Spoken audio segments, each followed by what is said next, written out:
Good afternoon students. हम पढ़ रहे हैं जेनेटिक्स का पार्ट 3।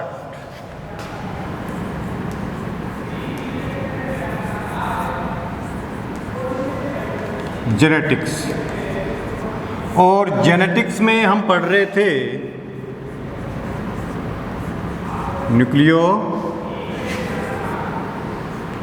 Nucleic acid. क्या पढ़ रहे थे? न्यूक्लिक एसिड के बारे में हमने बेस के बारे में पढ़ लिया, शुगर के बारे में पढ़ लिया और फास्फेट ग्रुप के बारे में पढ़ लिया। एक बार फिर से देख लीजिए। हमारे पास एक शुगर है, कोई भी पेंटोज शुगर, ये पेंटोज शुगर है और इस पेंटोज शुगर पे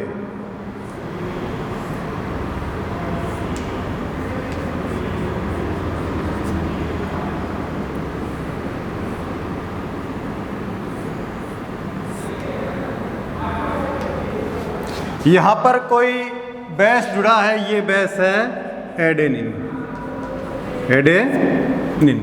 ये क्या है? शुगर। ये क्या है? बेस। ये बन जाता है न्यूक्लियोसाइड। अब देखिए स्टूडेंट, अब हम इस न्यूक्लियोसाइड को यदि न्यूक्लियोटाइड बनाते हैं तो इसके साथ हमें क्या जोड़ना होता है? इसके साथ जोड़ना है फास्फोरिक एसिड। और जब भी फास्फोरिक एसिड किसी शुगर के 5' कार्बन से जुड़ता है तो 5' कार्बन से जुड़ता है तो ये फास्फोरिक एसिड अपना H+ दे देता है। जैसे ही फास्फोरिक एसिड H+ देगा तो इसके ऊपर चार्ज कौन सा आ जाता है? इसके ऊपर चार्ज आ जाता है नेगेटिव चार्ज। इसी प्रकार से ये हाइड्रोजन भी दे सकता है, ये दे सकता है। लेकिन हम देखते हैं कि डीएनए या आरएनए के अंदर जो फास्फोरिक एसिड है केवल एक ही बॉन्ड बनाता है शुगर के साथ। यदि चैन में दूसरा बॉन्ड बनाएगा तो दूसरा हाइड्रोजन भी ये हाइड्रोजन प्लस भी दे सकता है। जैसे इसने हाइड्रोजन प्लस दिया तो इसके ऊपर चार्ज कौन सा आ गया? इसके ऊपर चार्ज आ गया नेगेटिव। अब जरा गौर कीजिए कि फास्फोरिक एसिड के ऊपर चार्ज कौन सा है? नेगेटिव चार्ज है। इस पर नेगेटिव चार्ज होने के कारण ही जो न्यूक्लिक एसिड होते हैं, क्या होते हैं? न्यूक्लिक एसिड जो होते हैं नेगेटिव चार्ज होते हैं। कैसे होते हैं भाई? न्यूक्लिक एसिड नेगेटिव चार्ज होते हैं। हमेशा ही न्यूक्लिक एसिड जो होंगे वो नेगेटिव चार्ज होंगे। क्यों होंगे? कि जो फास्फोरिक एसिड के कारण, फास्फोरिक एसिड पर कौन सा चार्ज है? नेगेटिव चार्ज है।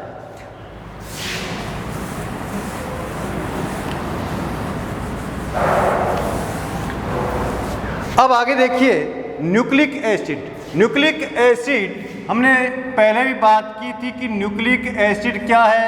एक मैक्रो कंपोनेंट्स है। क्या है? मैक्रो कंपोनेंट्स है। और ये बना किसका है? पॉलीमर का बना होता है। और पॉलीमर क्या होते हैं इसमें? पॉलीमर जो होते हैं वो होते हैं न्यूक्लियोटाइड। पॉलीमर क्या है इसका? न्यूक्लियोटाइड। तो हम कह सकते हैं कि इस मैक्रो कंपोनेंट्स एक बहुत बड़ा कंपोनेंट्स है जिसमें न्यूक्लियोटाइड से न्यूक्लियोटाइड क्या हो गए?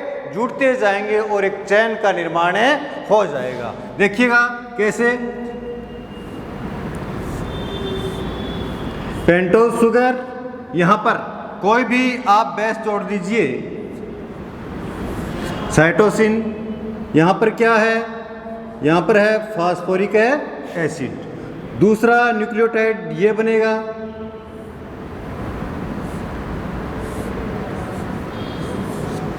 ग्वानिन,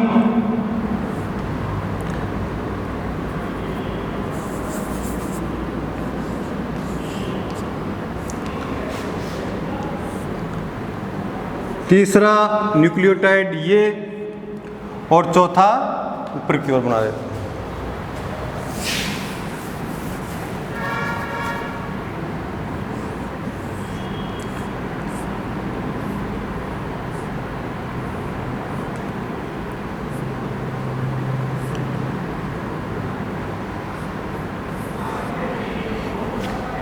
तो इस प्रकार से एक चेन का निर्माण हो जाता है। जो चेन बनती है वो किससे बनती है?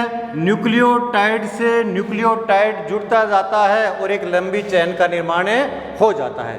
अब देखिएगा, हमने बात की थी कि जो फॉस्फेट है, फॉस्फोरिक एसिड है, फॉस्फोरिक एसिड जो होता है वो शुगर के साथ, किसके साथ? शुगर के साथ, शुगर के साथ बॉन्डिंग करता है अपना हाइड्रोजन आयन देकर।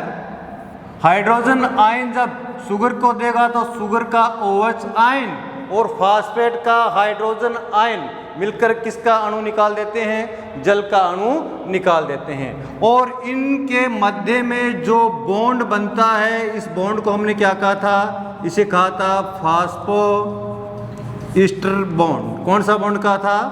Phospho ester bond. अब आपसे पूछ लिया जाता है कि फॉस्फेट जब किसी भी शुगर के साथ जुड़ता है तो कितने फॉस्फोएस्टर बॉन्ड बनते हैं? एक फॉस्फोएस्टर बॉन्ड बनता है। लेकिन बुक के अंदर क्या दिया होगा? Diphosphoester bond. Diphosphoester bond book के अंदर ये दिया है कि डीएनए के अंदर क्या पाए जाते हैं? कि डाई फॉस्फोएस्टर बॉन्ड पाए जाते हैं। इसका रीजन देखिएगा कि फॉस्फेट ने एक बॉन्डिंग, एक न्यूक्लियोटाइड में शुगर के साथ जुड़ने पर एक ईस्टर बॉन्ड बना लिया। लेकिन जब ये चेन का निर्माण करता है तो चेन के निर्माण के समय ये फॉस्फेट क्या करता है कि ऊपर वाला जो न्यूक्लियोटाइड है उसके जो 3 नंबर कार्बन के साथ भी एक बॉन्डिंग करता है, तो ये दूसरा फास्फोईस्टर बॉन्ड हो गया। तो हम कहते हैं कि डीएनए के अंदर जो फॉस्फेट पाया जाता है वो क्या होता है? डीएनए और फॉस्फेट और शुगर के बीच में जो बॉन्डिंग होती है वो क्या होगी? डाई फास्फोईस्टर बॉन्ड होता है।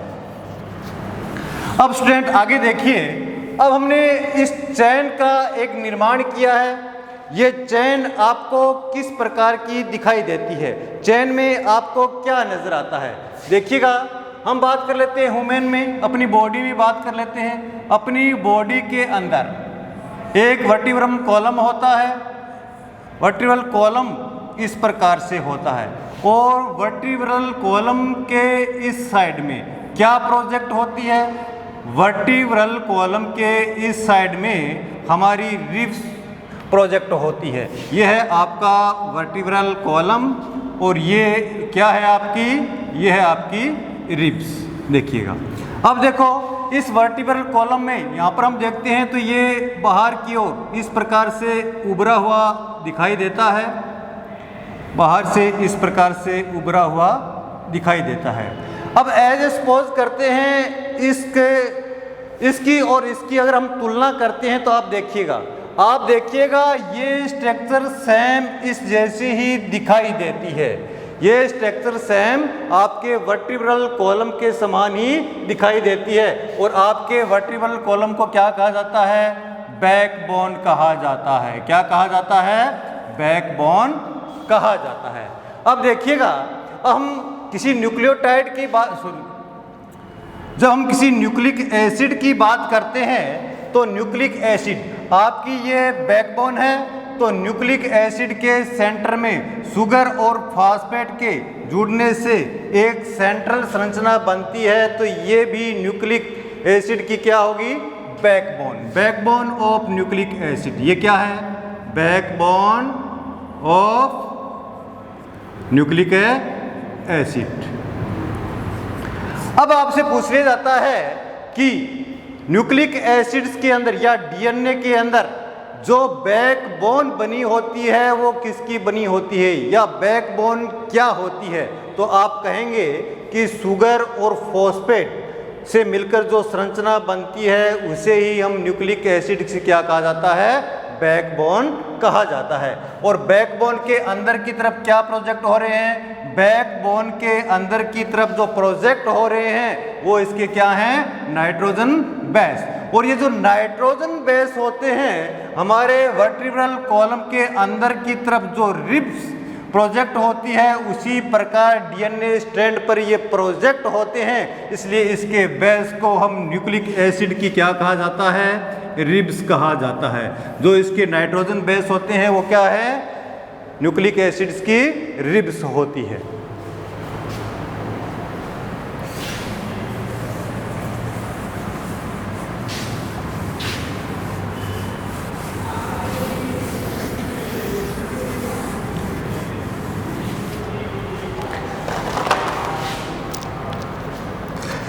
अब हम बात करते हैं न्यूक्लिक एसिड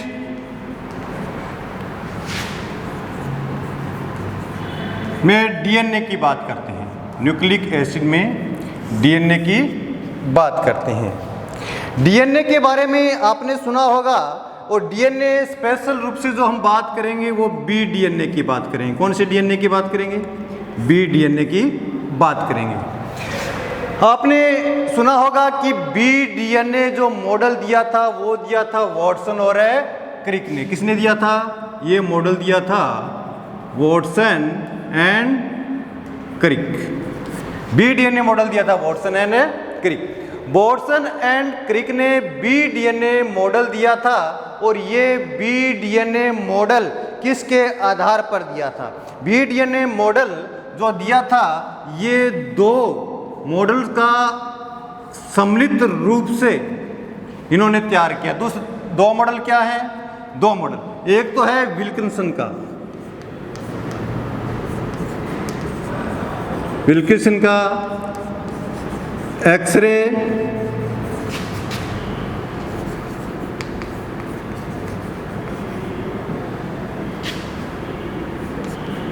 डिफरेंशियल मॉडल, या विल्किंसन का एक्सरे क्रिस्टलोग्राफ मॉडल।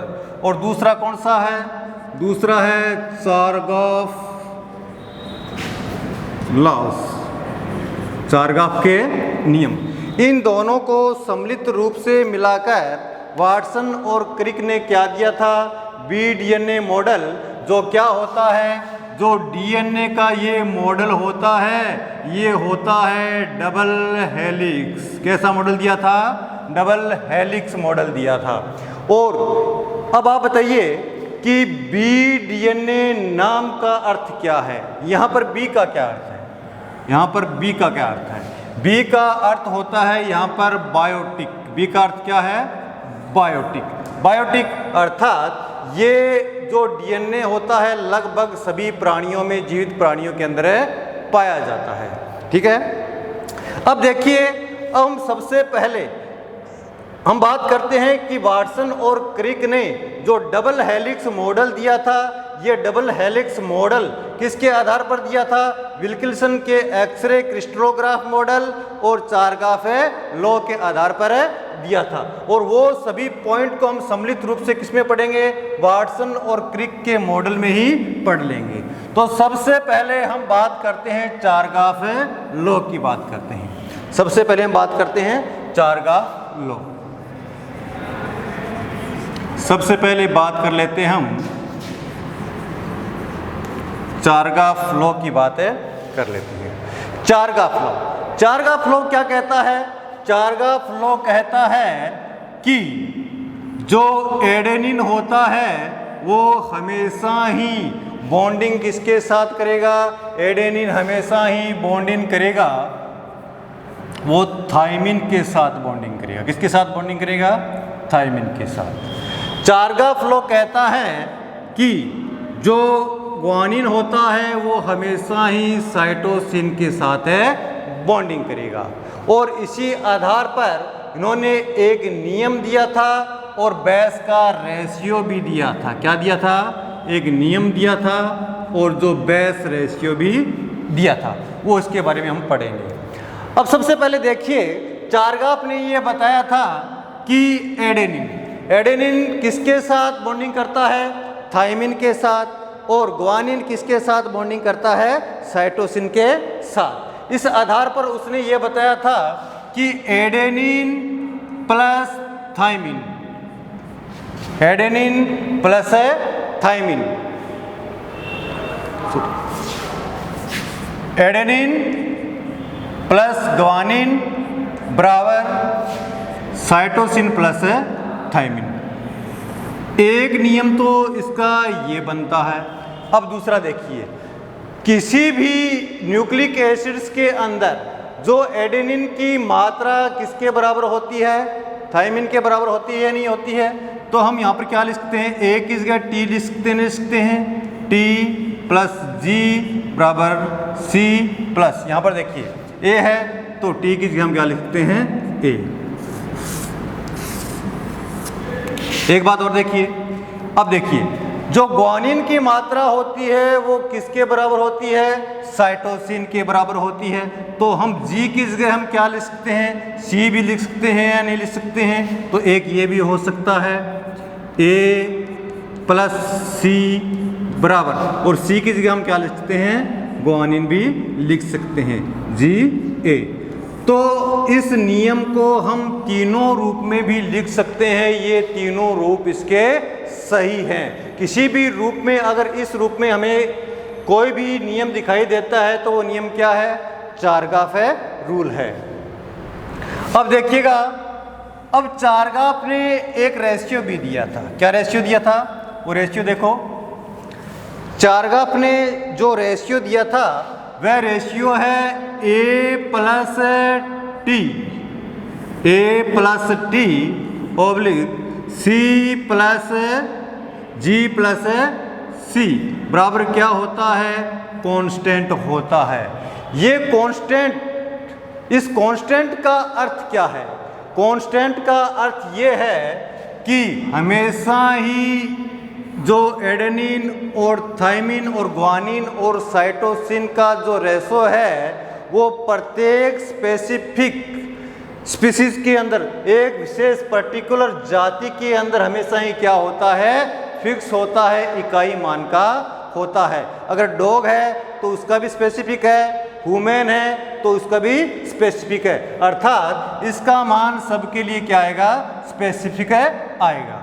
अब देखिएगा, ये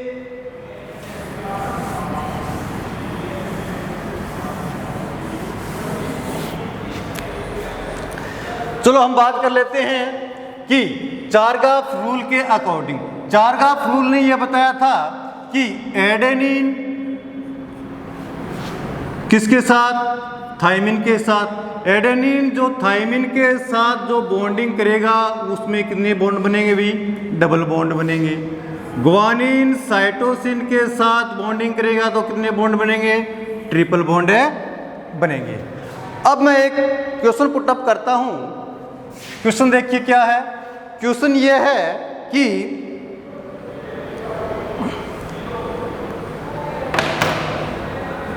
यदि किसी मनुष्य में if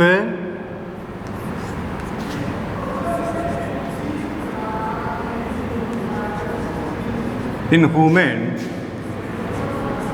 total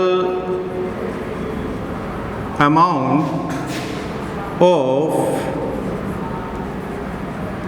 adenine is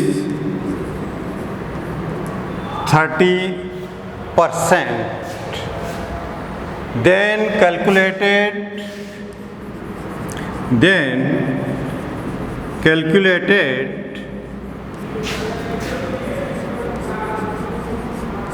other nitrogen base percentage, other nitrogen base percentage. इसका अर्थ है कि मनुष्य के अंदर यदि एडेनिन की मात्रा 30% है तो बाकी के जो बेस हैं उनकी प्रतिशत मात्रा ज्ञात कीजिए और क्या बताइए? रेशियो भी बताइए।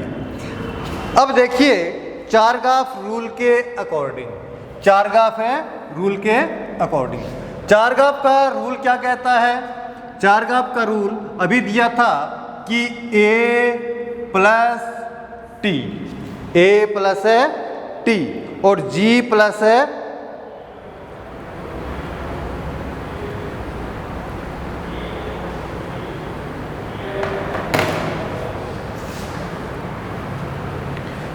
A plus T, G plus है C।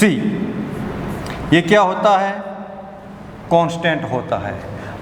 अब देखिए ए की प्रतिशत मात्रा कितनी है 30 प्लस एडेनिन थायमिन की भी क्या होगी, थायमिन भी क्या होगी 30 और ग्वानिन की मात्रा कितनी बची, यानी इन दोनों की 60% है, इन दोनों की क्या होगी 20 प्लस है 20, तो टोटल क्या हो गया 60/40।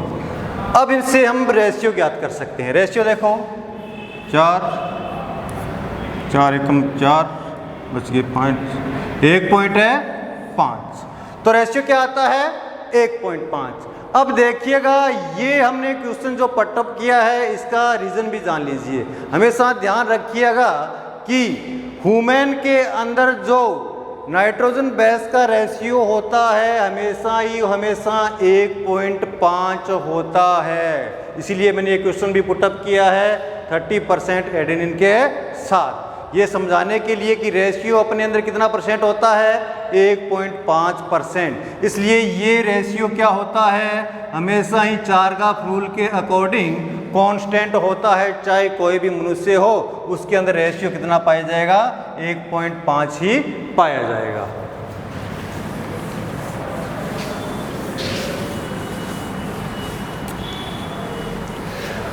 अब एक थोड़ी सी बात और कर लेते हैं कि चारगाफ ने ये ही क्यों कहा है कि एडेनिन एक प्यूरिन है, थायमिन पायरिमिडिन है, ग्वानिन प्यूरिन है, साइटोसिन पायरिमिडिन है। यानी कि एडेनिन प्यूरिन पायरिमिडिन के साथ बॉन्डिंग करता है, प्यूरिन पायरिमिडिन के साथ है बॉन्डिंग करता है। तो कभी ऐसा क्यों नहीं हो पाता कि ये प्यूरिन के साथ भी बॉन्डिंग है कर सके, प्यूरिन के साथ बॉन्डिंग कर सके और पायरिमिडिन के साथ है बॉन्डिंग कर सके। ये मैं आपको आगे बताऊंगा। तो सबसे पहले हम डीएनए का डबल स्ट्रैंड या डबल हेलिकल्स मॉडल देख लीजिए क्या है। डबल हेलिकल्स मॉडल क्या है, डबल हेलिकल्स मॉडल है BDNA। किसने दिया था, वाटसन और क्रिक ने दिया था। डबल हेलिकल्स का क्या है कि एक डीएनए के अंदर डबल स्ट्रैंड होते हैं। मैं ऐसे बना लेता हूँ एक बार इनको, ये डबल स्ट्रैंड है, एक स्ट्रैंड ये है, एक स्ट्रैंड है ये है, डबल स्ट्रैंड है। डबल स्ट्रैंड के ये इसकी क्या होगी बैकबोन, क्या होगी बैक है बोन। इसके इधर रिब इस प्रकार के जो बेस के रिब इससे क्या होते हैं प्रोजेक्ट होते हैं, बेस के रिब प्रोजेक्ट होते हैं, इसके बेस के भी रिब क्या होते हैं प्रोजेक्ट होते हैं।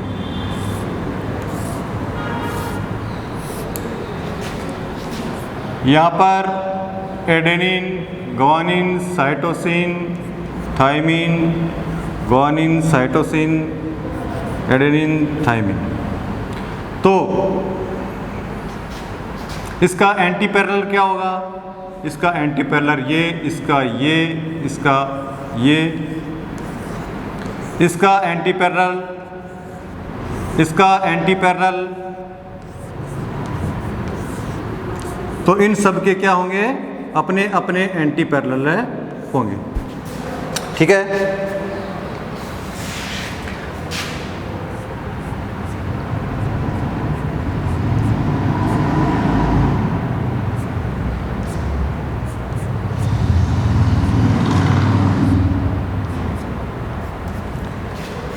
अब देखिएगा कि एक सिंगल स्ट्रैंड ये है और दूसरा स्ट्रैंड है ये है, तो ये स्ट्रैंड क्या है डबल स्ट्रैंड है। और ये दोनों स्ट्रैंड क्या बिल्कुल स्ट्रेट होते हैं क्या, ये दोनों स्ट्रैंड स्ट्रेट न होकर क्या होते हैं कुंडलित होते हैं। कुंडलित मॉडल आगे बनाएंगे हम।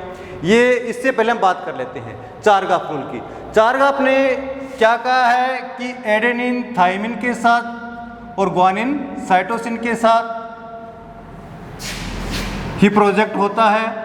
अब इसका देखो BDNA मॉडल बनाते हैं, BDNA इसका मॉडल। तो DNA कैसा है कुंडलित रूप से है,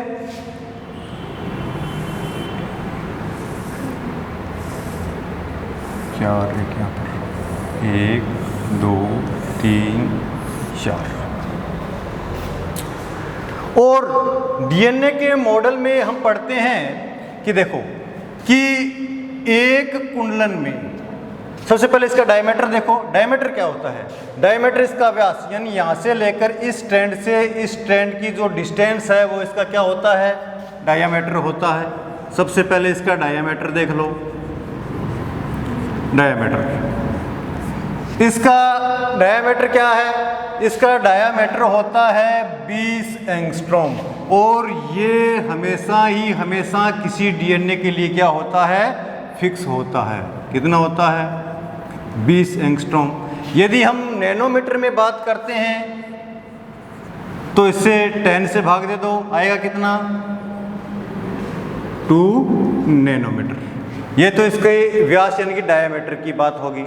दूसरी बात करते हैं इसके रिच की बात करते हैं। किसकी बात करते हैं? रिच। रिच क्या है? इसका कुंडलन। कुंडलन क्या होता है? अभी आपने देखा होगा कि स्क्रू यानी कि जो पेच होता है, पेच का यहाँ से लेकर यहाँ तक एक जो राउंड होता है, यानी कि पेच का एक जो राउंड होता है,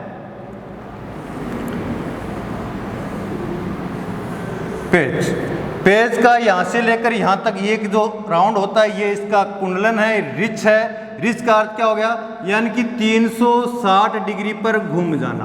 कितने डिग्री पर घूम जाना? 360 डिग्री पर। अब देखिएगा ये हेलिक्स, देखिएगा ये हेलिक्स इस दिशा से चली, इस प्रकार से घूमी और यहाँ पर वापस आ गई है।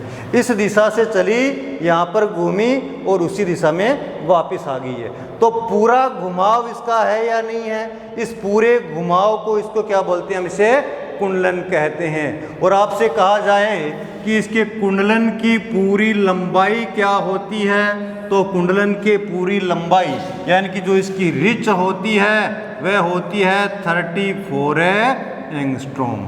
कितनी होती है रिच? 34 एंगस्ट्रॉम। यदि हम नैनोमीटर में बात करते हैं तो बटे में 10 लगा दो, 3.4 नैनोमीटर। ये रिच की बात हो गई।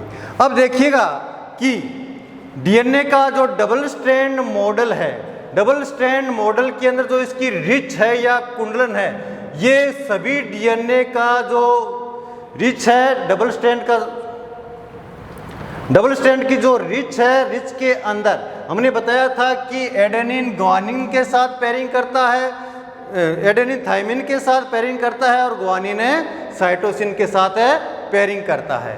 तो इसके साथ जो पेयरिंग करता है तो ये क्या होंगे? Number of base pair. क्या होंगे?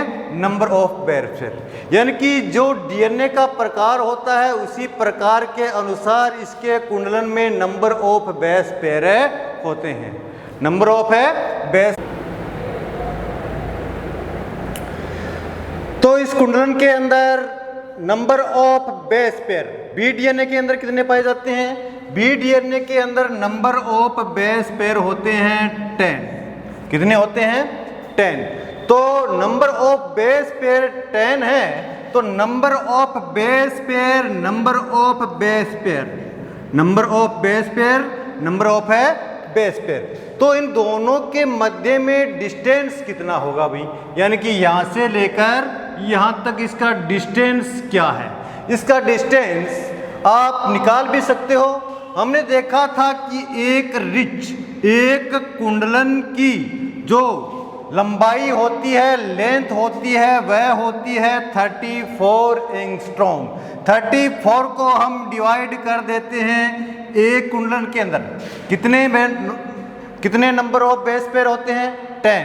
तो 10 से जब हमें डिवाइड करते हैं तो हमारे पास आता है 3.4 एंगस्ट्रॉम।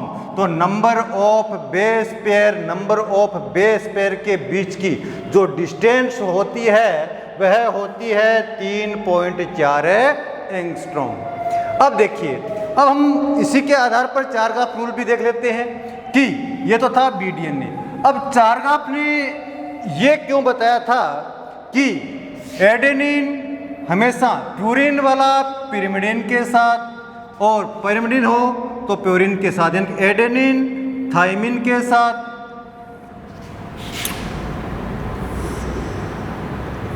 एडेनिन थायमिन के साथ ग्वानिन और साइटोसिन के साथ ये पेयरिंग क्यों करता है। अब देखिए कि यहाँ पर मान लीजिए कोई प्यूरिन है और हम जानते हैं कि जो प्यूरिन है, प्यूरिन पायरिमिडिन ले लेते हैं पहले, यहाँ पर कोई पायरिमिडिन है और हम जानते हैं कि जो पायरिमिडिन होता है, पायरिमिडिन क्या होता है अभी, पायरिमिडिन होता है मोनोसाइक्लिक। पायरिमिडिन क्या होता है, मोनोसाइक्लिक होता है। जब ये मोनोसाइक्लिक है, ठीक है, हम बात करते हैं एक पायरिमिडिन की बात कर लेते हैं। एक पायरिमिडिन है मोनोसाइक्लिक और दूसरा इसमें क्या हो जाएगा, कोई प्यूरिन। और जो प्यूरिन होता है आप सब जानते हो, प्यूरिन कैसा होता है अभी, प्यूरिन होता है बाईसाइक्लिक। देखिएगा प्यूरिन बाईसाइक्लिक है और ये क्या है, मोनोसाइक्लिक। यदि हमारे पास कोई प्यूरिन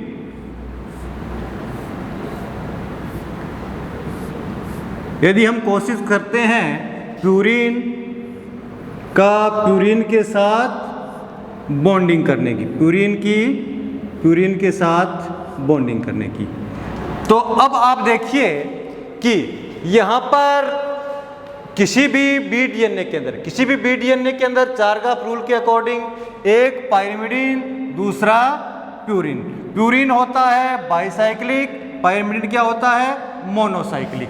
यदि हम क्या करें कि पायरिमिडिन के साथ बॉन्डिंग करने की हम कोशिश करें तो क्या होगा, तो सबसे पहले बात यह है कि इसके साथ इसकी बॉन्डिंग होगी ही नहीं।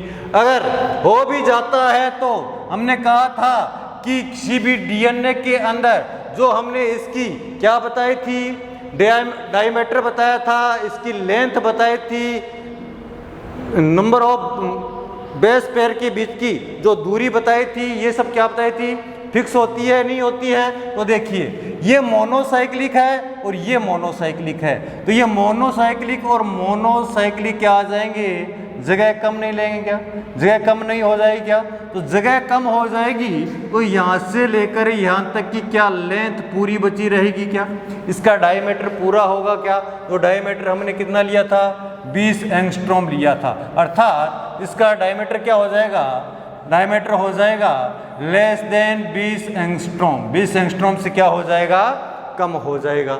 यदि हम पायरिमिडिन और प्यूरिन को लेते हैं तो डायमीटर क्या आता है, डायमीटर आता है 20 एंगस्ट्रॉम जो फिक्स होता है हमेशा के लिए। अब हम सपोज कर लेते हैं कि एक प्यूरिन और दूसरे प्यूरिन को भी हम क्या कर लेते हैं, जोड़ने की कोशिश करते हैं। जब एक प्यूरिन बाईसाइक्लिक है, दूसरा प्यूरिन भी बाईसाइक्लिक है, तो इन कंपोनेंट्स के लिए डिस्टेंस भी ज़्यादा होगी या नहीं होगी। जब डिस्टेंस ज़्यादा होगी तो क्या ये डिस्टेंस 20 एंगस्ट्रॉम को हम फिक्स रख पाएंगे क्या, नहीं रख पाएंगे। तो ये डिस्टेंस क्या हो जाएगी, ये डिस्टेंस क्या हो जाएगी, ग्रेटर देन हो जाएगी, greater than 20 angstrom. Greater than क्या हो जाएगी, 20 एंगस्ट्रॉम, यानी 20 एंगस्ट्रॉम से ज़्यादा बढ़ जाएगी। जब इस प्रकार का जो डिस्ट्रीब्यूशन हो जाएगा तो ये जो चेन है क्या मेंटेन रखेगी, मेंटेन नहीं रख पाएगी और चेन में भी क्या हो जाएगा, डिस्ट्रीब्यूट हो जाएगा। अब देखिए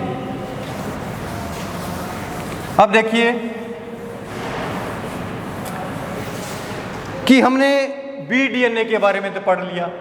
बीडीएनए के अंदर जो डायमीटर होता है वो कितने एंगस्ट्रॉम होता है, 20 एंगस्ट्रॉम होता है। डीएनए सामान्यतः कौन कौन से होते हैं देख लीजिए। डीएनए होता है, ए डीएनए होता है, बी डीएनए होता है, सी डीएनए होता है, डी डीएनए भी होता है, ई डीएनए भी होता है और एक और होता है जेड डीएनए, एक और होता है जेड डीएनए। यानी कि A DNA, B DNA, C DNA, D DNA, E DNA, Z DNA. B DNA तो यूनिवर्सल होता है, बी डीएनए क्या होता है, यूनिवर्सल होता है। जेड डीएनए भी बनता है, इसकी बाद में बात करेंगे। यानी कि मुख्यतः डीएनए दो ही होते हैं, बी डीएनए और जेड डीएनए। ए DNA, C DNA, D DNA, E DNA, इनको हम प्रयोगशाला में नियंत्रित अवस्था के अंदर निर्मित कर सकते हैं। और मुख्यतः डीएनए क्या है, बी डीएनए या जेड डीएनए। लेकिन फिर भी इनके बारे में थोड़ा कुछ पूछ लेते हैं, ज़्यादा कुछ न पूछकर, ज़्यादा जो पूछेंगे तो वो बी डीएनए के बारे में पूछेंगे, लेकिन इसके डायमीटर के बारे में आपसे पूछ लेते हैं। तो इनका डायमीटर क्या होता है? डायमीटर आप रटोगे तो कंफ्यूज हो जाओगे, तो आपको रटना नहीं है। डायमीटर क्या है इनका, रटना नहीं है। इसका मैं आपको एक तरीका बताता हूँ डायमीटर का। इसके डायमीटर का तरीका क्या है, आपने रीजनिंग पढ़ी होगी। रीजनिंग के अंदर इस प्रकार का एक सर्किल बनाते हैं, नहीं बनाते हैं कि ये यहाँ पर बैठा है, ये यहाँ पर बैठा है, ये यहाँ पर बैठा है, ये कितने नंबर पर बैठा है। उसी प्रकार से माना कि यहाँ पर क्या है, ए बी सी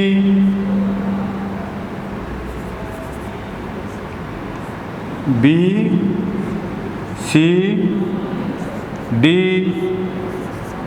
ई और जेड। अब देखो बी सी और जेड। अब यहाँ से चलते हैं, यहाँ से चलकर यहाँ पर आते हैं। अपनी चलना कैसे है, इस साइड से शुरू कहाँ से करना है, इस पॉइंट से। यहाँ से चलकर कहाँ आते हैं हम, यहाँ आते हैं। एज सपोज कीजिए कि जो जेड है इसकी पोजीशन है 12 नंबर। कितनी पोजीशन है, 12 नंबर। आपसे पूछ लिया जाए कि जेड से जो पहला है उसकी पोजीशन क्या होगी, 11 नंबर। इसकी पोजीशन क्या होगी, 10 नंबर। इसकी पोजीशन क्या होगी, -1 करते जाओ, 9 नंबर। इसकी पोजीशन क्या होगी, 8 नंबर। और इसकी पोजीशन क्या होगी, 7 नंबर। तो देखिएगा, तो हमें पता है कि बी डीएनए के अंदर जो नंबर ऑफ बेस पेयर होते हैं वो कितने होते हैं, number of base pair B DNA के अंदर 10 होते हैं। अभी हमने समझा था कि जेड डीएनए के अंदर नंबर ऑफ बेस पेयर क्या होते हैं, 12 होते हैं। ए डीएनए के अंदर नंबर ऑफ बेस पेयर क्या होते हैं, 11 होते हैं। बी के अंदर 10 आएंगे। सी डीएनए के अंदर number of base pair 9, D DNA के अंदर number of base pair 8, E DNA के अंदर नंबर ऑफ बेस पेयर 7 होते हैं।